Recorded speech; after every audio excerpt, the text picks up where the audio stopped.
Good afternoon, friends. This is Dr. Bharti Garg from the Department of Public Administration, Punjab University, Chandigarh. Today, we are going to discuss the topic of ethics in public life, anti-corruption mechanism, legal and institutional framework in the country. At the end of this module, you will be able to understand the meaning of ethics, various dimensions and approaches of ethics, code of conduct for the civil servants, ministers, regulators, judges, the meaning of corruption, and various institutional mechanisms that has been set up in the country to deal with corruption like CVC, CBI, and various legal mechanisms like Prevention of Corruption Act, etc. Firstly, let us take up what is ethics. Ethics is a system of accepted beliefs and morals which guide human behavior.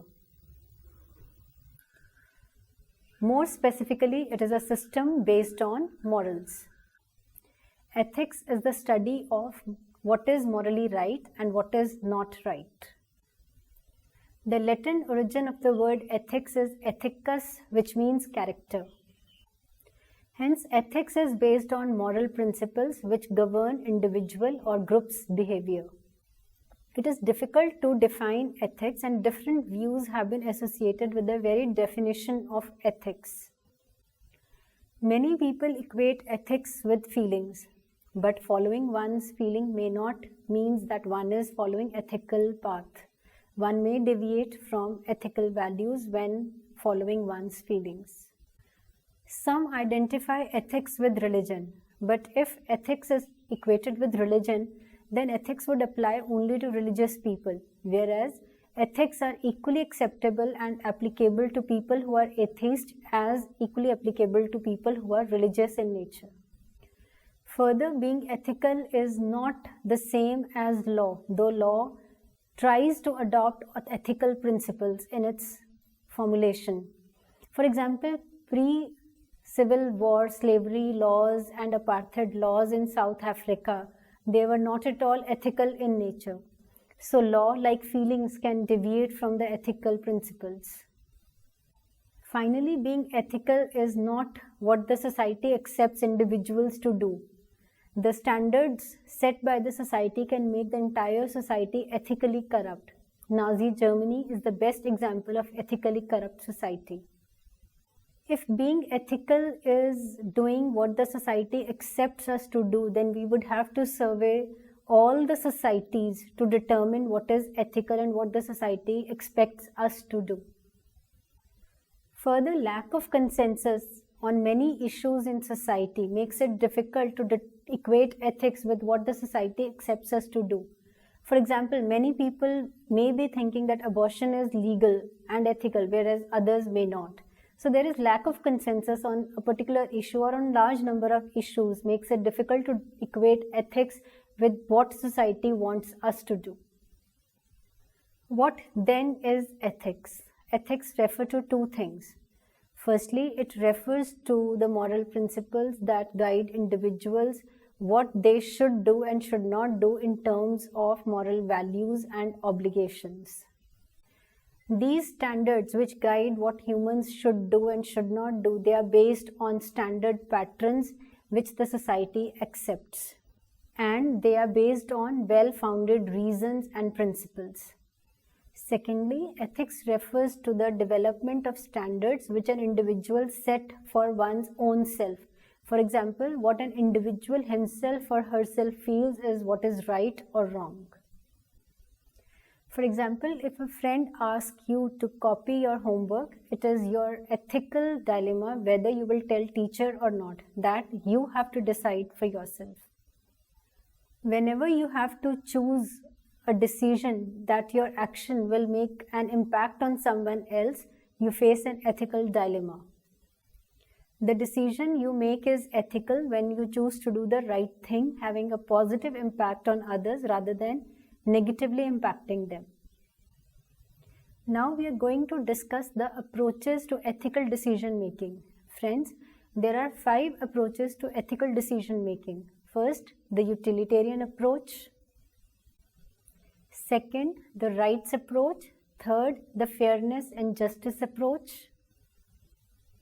fourth is the goodness approach, and fifth is the virtues approach. The utilitarian approach was given by Jeremy Bentham and J.S. Mill in the 19th century. This approach helps legislatures to determine which laws are the best, as the utilitarian approach goes by the principle to determine the greatest good over the evil. The rights approach has its roots in the 18th century philosopher Immanuel Kant. He focused on individuals' right to choose for himself. The fairness and justice approach has its roots in the teachings of the philosopher Aristotle. The basic moral question in this approach is, how fair is an action? Is it treating everyone equally, or is it creating discrimination among people? The common good approach goes by the maxim that individuals' own good is associated with the community's good. The virtue approach says that the ideals for which we strive for, like courage, honesty, fidelity, transparency, they must be promoted in the society. And these virtues we must approach with all our effort and should help in the development of humanity at large. Okay friends, till this point we have discussed the theoretical aspects of ethics, what is ethics and what are the various dimensions of ethics. Now ethics is a very important aspect of administration, because public life is life which makes an impact on individuals at large in society. And since administrators, politicians, legislatures, they are the policy makers and policy implementers, so the decisions and the actions they take, they make an impact on the society at large. So it is believed that their actions must be ethical. So from this point onwards, we are going to discuss ethics in public life in India. If we see what is public life is a life where the decisions of those at the helm of affairs, they are making an impact on the entire society. For instance, the legislatures, the politicians, the civil servants, the judges, the regulators who are involved in policy making, policy implementation and policy arbitration. Now their decisions with regard to policy making, policy implementation, policy arbitration, they are making an impact on public at large, on society at large. So their decisions, their role in policy making, implementation and arbitration must be guided by ethics and various approaches to ethical values, so that the decisions they take, they are ethical in nature and impacts the society in a positive manner. Thus, people who are engaged in various leadership positions in the organization and are making an impact on the lives of people are to varying degrees involved in public life. So any framework of ethical behavior must include the following elements. First, codifying ethical norms and practices. Second, disclosing personal interest. Third, creating a mechanism for enforcing ethical codes. Fourth, providing norms for qualifying and disqualifying a public functionary from office. The Committee on Standards in Public Life in the United Kingdom, popularly known as Nolan Committee, has outlined 7 principles of ethics in public life. First, selflessness. Second, integrity. Third, objectivity. Fourth, accountability. Fifth, openness. Sixth, honesty. Seventh, leadership. Now friends, let us discuss the code of ethics for civil servants in India. Civil service is an executive arm of the government. It is the most important wing of the state which is involved in policy formulation and implementation in a big way. Now, since it is involved in policy formulation and policy implementation, it has over the years acquired immense powers, and thus keeping it exposed to the abuse of that power. And it has been rightly observed and noted that civil services over the years has actually abused its power, acquired immense power, and is working more for its own vested interest than for the interest of the society at large. Following cases of corruption and financial scandals against the civil servants around the world, the governments in different countries have been emphasizing on adopting ethical standards for civil servants. United Nations has adopted a convention against corruption. OECD has also adopted a convention against corrupt bureaucrats and which is acting against the officials from taking bribe from the other officials from different countries. In India, all the categories of civil servants, that is central civil servants, state civil servants and all India service officers, they are guided by Central Civil Service Conduct Rules 1964. In India, we don't have any ethical code of conduct. We only have do's and don'ts for the civil servants. Friends, now we are going to briefly discuss the list of do's and don'ts for the civil servants in India. Firstly, we will discuss what are the do's for the civil servants in India, that is, what they can do while being in service. First, maintain absolute integrity at all times. Maintain absolute devotion to duty at all times. Responsible and decent behavior in private life. Independence and impartiality in public life. Render prompt service to public. Observe proper decorum during breaks. Keeping away from demonstrations. Manage private affairs in such a way so as to avoid indebtedness and insolvency. Maintain political neutrality. Now let us discuss few of the don'ts, that is, what the civil servants are not required to do while being in service. First, do not make joint representation in matters of common interest. Do not indulge in facts which are unbecoming of a government servant. Do not be discourteous, dishonest, and partial. Do not adopt dilatory practices in your public dealings. Do not convey oral instructions to your subordinates. Do not associate yourselves with banned organizations. This list of do's and don'ts is not exhaustive in nature but only illustrative in nature. This list of do's and don'ts cover matters like property transactions and taking of the gifts while being in service, etc. But it has been found that this list of do's and don'ts, also called as conduct rules, they are highly restrictive in nature, restricting the freedom of the government employee in dealing with the situations and in taking decisions. They are couched in vague language, thus opening the ground for the officer to be indulged in corrupt and malfeasance activities. Thus, it is time to discard these rules and enact a code of conduct for the civil servants so that even they can function in a streamlined manner. So, it is time to bring in new code of ethics for the civil servants. The Second Administrative Reforms Commission in its 4th report has given detailed outline of ethics for the civil servants in India.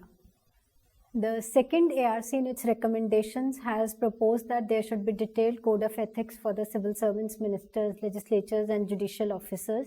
It has recommended the creation of Lokpal and Ombudsman to deal with complaints of corruption against the civil servants.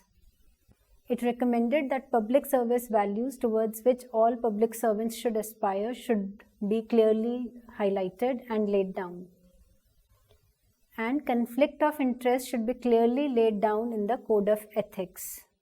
The need of the hour is to establish an effective code of ethics for the civil servants in India, and the British code of ethics can be a model to establish an effective code of ethics for civil servants in India also. Violation of the code of ethics should invite punishment and punitive action. There is a need to create an independent office of ethics commissioner on the lines of US ethics commissioner to provide leadership in establishing code of ethics for the civil servants and provide leadership to establish values.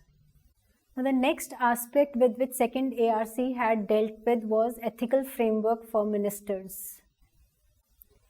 Number of developed countries like UK, USA and Canada has prescribed code of ethics for the minister. On the similar lines, even in India, we have adopted a code of ethics for the ministers. This code of conduct relates to accepting gifts, conduct in office, while starting, opening or joining any other new business venture, disclosing the details of assets, liabilities, buying property, selling property, or taking contribution from any individual or organization either for political purpose or for personal interest, etc. Friends, this is the cover page of the second ARC's fourth report on ethics in public life. It is a detailed document highlighting the recommendations given by second ARC on establishing code of conduct for the civil servants, ministers, legislatures, and regulators. The code for ministers also involves not accepting the gifts for personal interest or not taking any kind of favors or gifts through the spouse, and as far as possible while on official tour staying in government guest houses or in government accommodations rather than taking any favors from private individuals. Now these are the recommendations given by second ARC for establishing a code of ethics for the ministers. The list is not comprehensive, and for details you can refer to fourth report of second ARC. Instead of code of conduct, there should be code of ethics for the ministers to guide them how they should behave and deal while holding a public office. Ministers must keep their roles as ministers and constituency members separate. Ministers must uphold the principle of collective responsibility. Ministers must ensure that no conflict of interest arises between public office and private interest. Ministers must not use government resources for party purposes or for personal purposes. Ministers must uphold highest ethical standards. Friends, we are going to discuss the ethical framework for legislatures. Now, legislature is an important pillar in a democratic form of government. Now, since legislature comprises of the representatives of the people, so it is very important that there should be code of conduct and code of ethics for the legislatures also, because they sit in the legislature and they frame policies for the welfare of the people. Various countries of the world like Canada, USA, UK, they have adopted code of ethics for the legislatures. In India, there is a committee on code of ethics for legislatures in each house of the parliament. It oversees ethical and moral conduct of the legislatures, criminalization of politics, and the electoral process. The existing framework of the code of conduct for the members of both Lok Sabha and Rajya Sabha provides that they must maintain their conduct in a manner that public reposes trust in them. They should work diligently to discharge their duties for the common good of the public, and they must uphold the highest integrity while performing the duties and give full respect to the Constitution of the country. Second ARC has also given detailed recommendations to establish code of ethics for the legislatures in India. The list here mentioned is not exhaustive. For details, refer to fourth report of second ARC. The first recommendation given by second ARC is the establishment of the Office of Ethics Commissioner to oversee the issues of ethics amongst the legislatures. In respect of states, the second ARC has recommended that there should be exhaustive list of code of ethics for the state legislatures, and ethics committees be constituted in the state assemblies. The register of members' interest should also be maintained, where the entire details of the property and assets of the ministers be laid down. Office of Ethics Commissioners should also be established in the state legislatures. The law should be amended to clearly define the office of profit so that conflict of interest can be dealt with. Next, we are going to discuss ethics for regulators. There are code of conducts for the professionals and the traders. The prescription of code of conduct for different sections of the society is generally through regulatory bodies.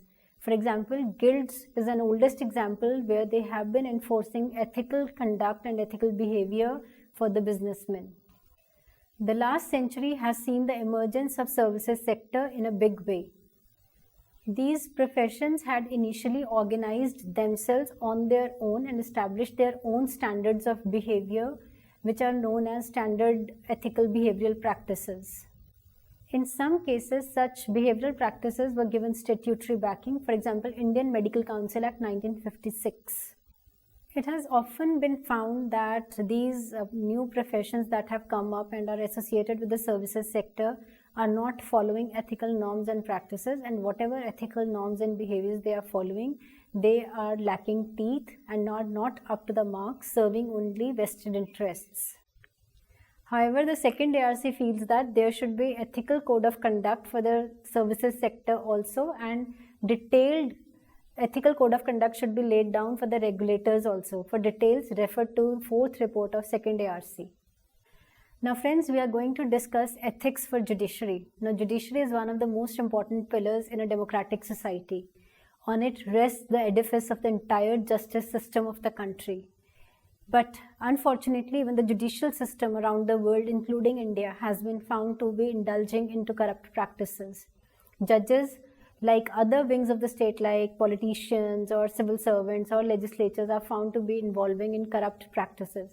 Thus, it has become imperative that there should be ethical code of conduct for judges also. In India, we have an ethical code of conduct for judges also. First, judicial decisions to be honest. Second, parties to the dispute should be treated equally. Judge trying a case is himself on trial. Distance should be maintained from the parties to the dispute and their lawyers. Media publicity to be avoided. Participation in social functions to be avoided. The second ARC in its fourth report has given detailed recommendations on establishing ethical code of conduct for the judges. It has firstly recommended the establishment of a new law so that judges of both Supreme Court and High Courts can be brought under the legal ambit. It has been found that the internal mechanism set up by the judiciary to establish ethical standards and the impeachment procedure provided in the Constitution of India is not workable, and still, despite these mechanisms, unethical practices have crept into the judicial process. So there is a need of a new law which can establish ethical behavioral standards for the judges. The next recommendation of the second ARC is the establishment of the National Judicial Council by amending Article 124 of the Indian Constitution, which shall be involved in the appointment of the judges of the Supreme Court and High Court and having representation from legislature, executive and judiciary. The National Judicial Council will have the following members: Vice President of the country as chairperson of the council, the Chief Justice of the Supreme Court of the country, the Prime Minister of the country, Leader of Opposition in Lok Sabha and Rajya Sabha, the Law Minister of the country as its members. And in case of states, the Chief Minister of the concerned state and Chief Justice of the concerned High Court will also be included. The National Judicial Council will be authorized to lay down code of conduct for the judges, including the subordinate judiciary. The judge of the Supreme Court should be designated as the Judicial Values Commissioner. He should be assigned the task of enforcing the code of conduct for the judges, and the same holds true with regard to state high courts also. Okay friends, till this point we have seen what is ethics, what are the meaning of ethics, and what are approaches to ethical decision making, and how ethics make an impact on public life and why ethics are important in public life. We have also discussed what the Government of India has done to establish ethical code of conduct for the civil servants, ministers, legislators, judiciary officers, as well as for the regulators.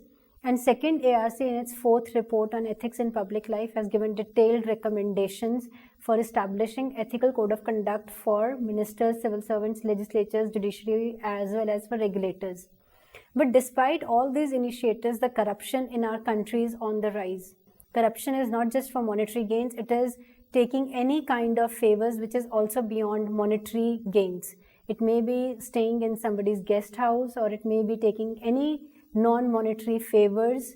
So corruption, we have seen, is on the rise in our country. This has made all the more imperative to establish ethical code of conduct in our country. Now, though it is necessary to establish ethical code of conduct in our country, we have strong institutional and legal framework in our country to deal with corruption and to establish ethical conduct of our officers. Now, the most important agencies, institutional framework in our country to deal with corruption is CBI and CVC, that is Central Bureau of Investigation and Central Vigilance Commission. CBI is the non-statutory agency which is assisting the government in dealing with the corruption and is providing help to the Central Vigilance Commission in investigating the cases of corruption against officials in public life. Central Vigilance Commission was set up in 1962 on the recommendations of Santhanam Committee, and it receives complaints directly from the citizens against corruption of public officials, and with the help of CBI, it investigates cases of corruption and recommends disciplinary action against the officials. Now, apart from CBI and CVC, every state has set up its own vigilance machinery to deal with corruption of the state level officials or politicians. And recently we have also set up Lokpal to deal with corruption of highest levels of officers and politicians. Every state has also set up Lokayuks to deal with the corrupt practices of officials. The Government of India has also enacted Right to Information Act, which is also helping in establishing transparency in administration, and somewhere it has also dealt a blow to the corrupt practices of the officials. Whistleblower Protection Act has been enacted by the Government of India, but it still remains to be notified in the Gazette. Apart from this, time to time, various Administrative Reforms Commission and Expenditure Reforms Commission has suggested various reform measures to deal with corrupt practices of the officials, bureaucrats, and politicians at different levels. To conclude, it can be said that ethics play a very important role in public life. The Government of India has laid down elaborative code of conduct not just for the ministers but for the civil servants, judiciary, regulators, as well as for the ministers. Now, despite this elaborative code of conduct, the corruption in the country is on the rise.